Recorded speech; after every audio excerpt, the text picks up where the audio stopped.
Hey, what's up YouTube? Here's a quick video to show you a simple tool that I released on my Patreon as a tier 2 reward. It allows you to create a flow map of infinite range using what I called stamps. Let's drag and drop a stamp actor and select which kind of flow I want to paint, maybe a radial flow to begin with, press play and voila. I can then change the flow amount like so, and also scale the stamp to have a bigger effect. Let's change that to a directional flow and use the x-axis of that stamp to specify the flow direction. Or use a textured flow like so. Those materials are all extremely simple and efficient to render, so you could make your own quite easily. Maybe you'd want a flow in the shape of a cone or whatever. You could take one of these existing flow materials as a base to build your own version. Anyway, it has infinite range, like I said.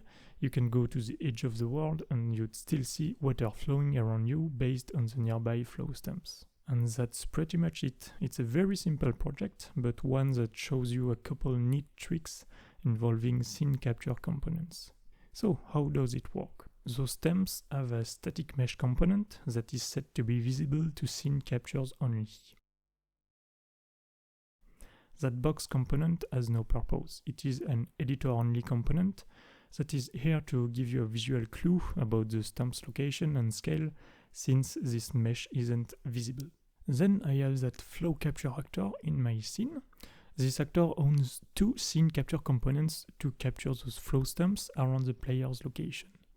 Now, scene capture components are quite expensive, so you kinda have to be careful with them. First, make sure the render targets are all as low resolution as can be. Both here are 276 pixels, but I could go as low as 128, I think. Then I assumed that those flow stamps themselves were going to be static, meaning the flow itself isn't going to be updated in-game. It could be, but then you'd have to tick the scene capture components, and I didn't want to do that. Instead, because I know the flow will remain the same, I just need to update the location at which the flow is captured every now and then. As you can see here, it's updated at a very low frame rate.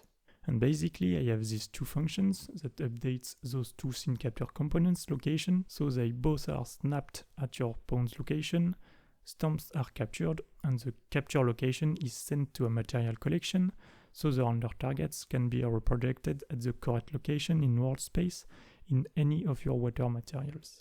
Now, the reason I'm using two scene capture components is that I can have what I call the far flow and the near flow.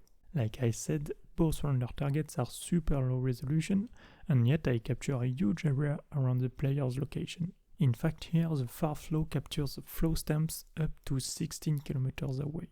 And because it's so far in the distance, the flow itself doesn't need to be very highly detailed. A couple of pixels are enough to give a general flow direction. And for more precise flow, I have that second scene capture component that captures a way smaller area around the player's location, and so we can see a way more intricate and detailed flow around us. And then those two render targets are blended based on distance, so you see the far flow in the distance and the near flow close to you. Voila, files are available as a tier 2 reward on my Patreon if you want to study this in more details. I also recently added two more projects as a tier 2 reward.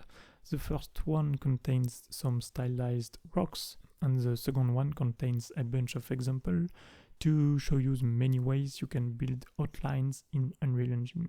Link will be in the video description below. That's it, thanks for watching, thanks for your support. Consider leaving a like and subscribe if you like the content. See ya!